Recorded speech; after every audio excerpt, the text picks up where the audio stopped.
गुरु प्यारे साध संगत जी, राधा स्वामी जी।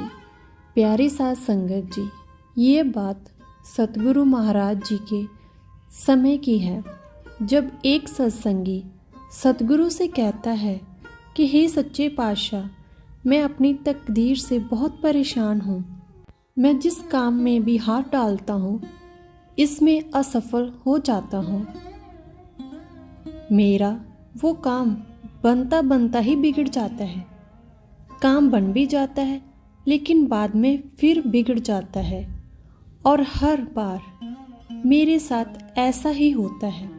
और इसी की वजह से मेरे साथ कोई काम नहीं करना चाहता।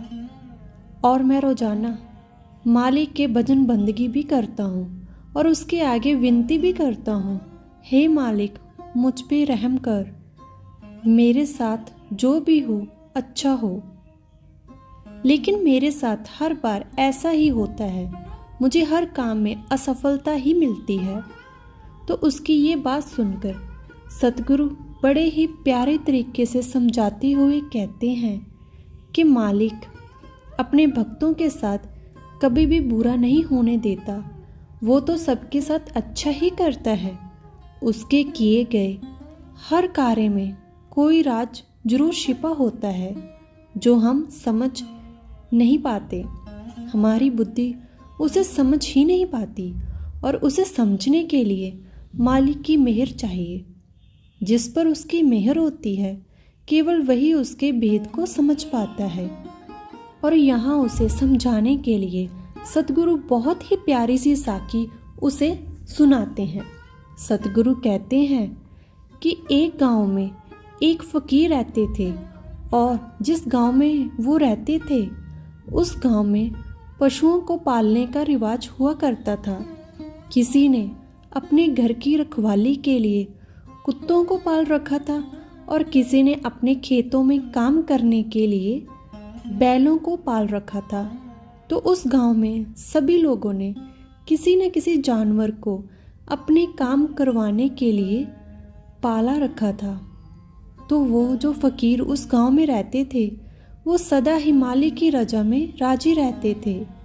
तो एक दिन उस गांव के सभी कुत्ते मर जाते हैं, और जब ये बात गांव वालों को पता चलती है तो वह भागे भागे उस फकीर के पास जाते हैं और कहते हैं कि हे गुरुदेव, हमारे गांव के सभी कुत्ते मर गए हैं।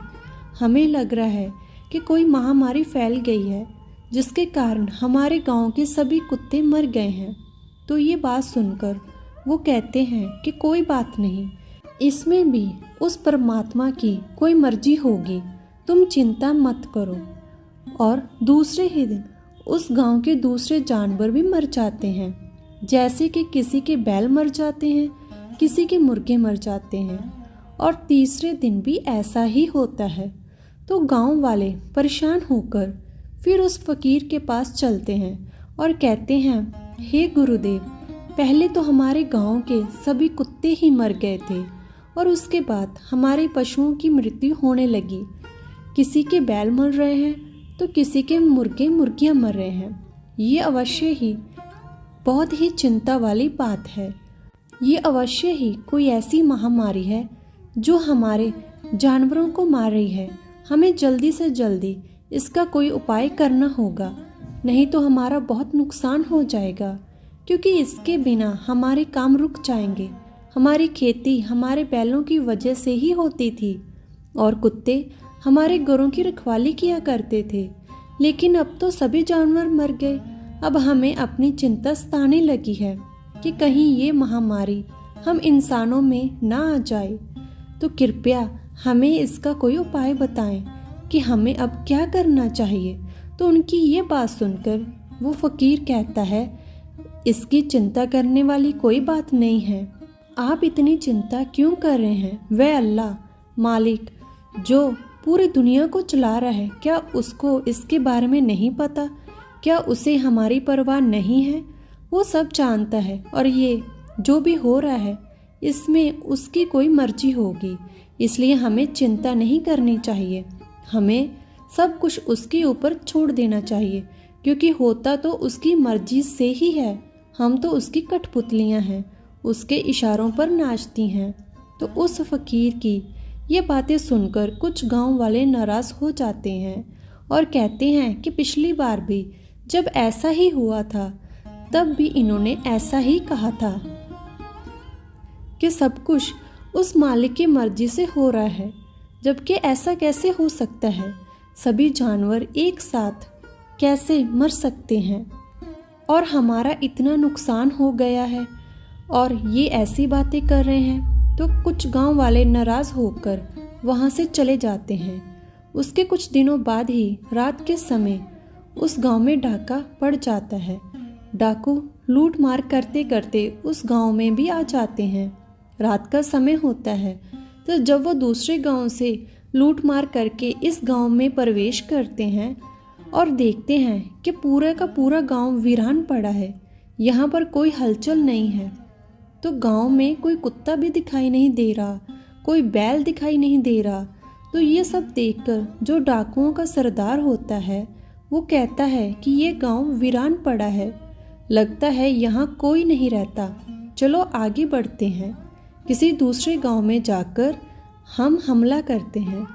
तो वह इस गांव को छोड़कर चले जाते हैं और सुबह होती है तो गांव वालों को इस बात की खबर होती है कि डाकू दूसरे गांव से लूटमार करते हुए हमारे गांव में भी आए थे, लेकिन हमारा पूरा का पूरा गांव वीरान पड़ा हुआ था, क्योंकि किसी के घर में भी कोई पालतू जानवर नहीं बचा था, जिससे कि उनको इस बात की खबर होती कि इस गांव में भी लोग रहते हैं। तो जब ये बात गांव वालों की पता चलती है तो वह फिर भागकर उस फ़कीर के पांव पकड़ लेते हैं और सभी उनके पास इकट्ठे हो जाते हैं। तब वो फ़कीर गांव वालों को समझाता है कि हमें कभी भी अल्लाह से, मालिक से किसी भी बात की शिकायत नहीं करनी चाहिए कि वो ऐसा क्यों कर रहा है, क्योंकि वह जो भी करता है हमारे लिए अच्छा ही होता है। अगर वो हमें मार भी डालता है तो उसमें भी हमारी इच्छाएं छिपी होती है।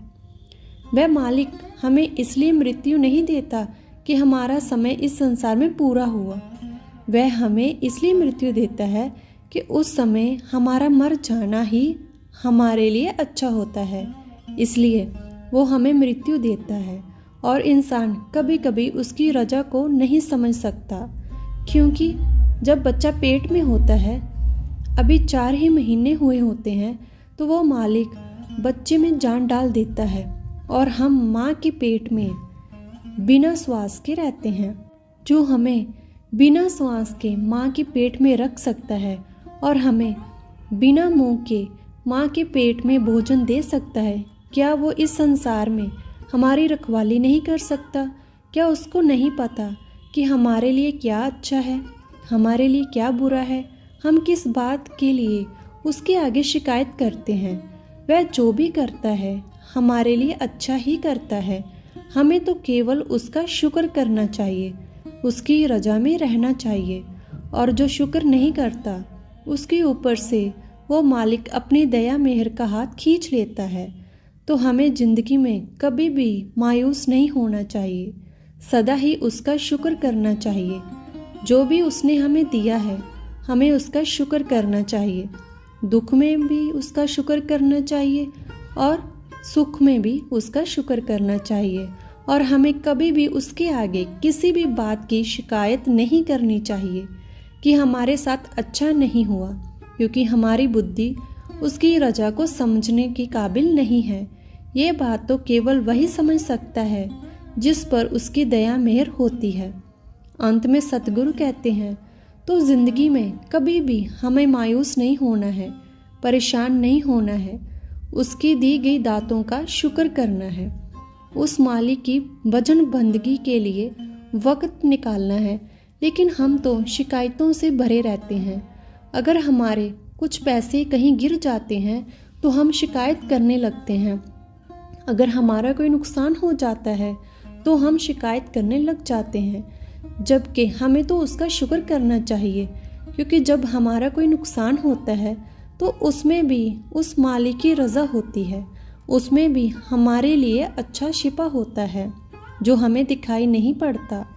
अगर मालिक हमारे लिए एक रास्ता बंद करता है तो 10 और खोल देता है।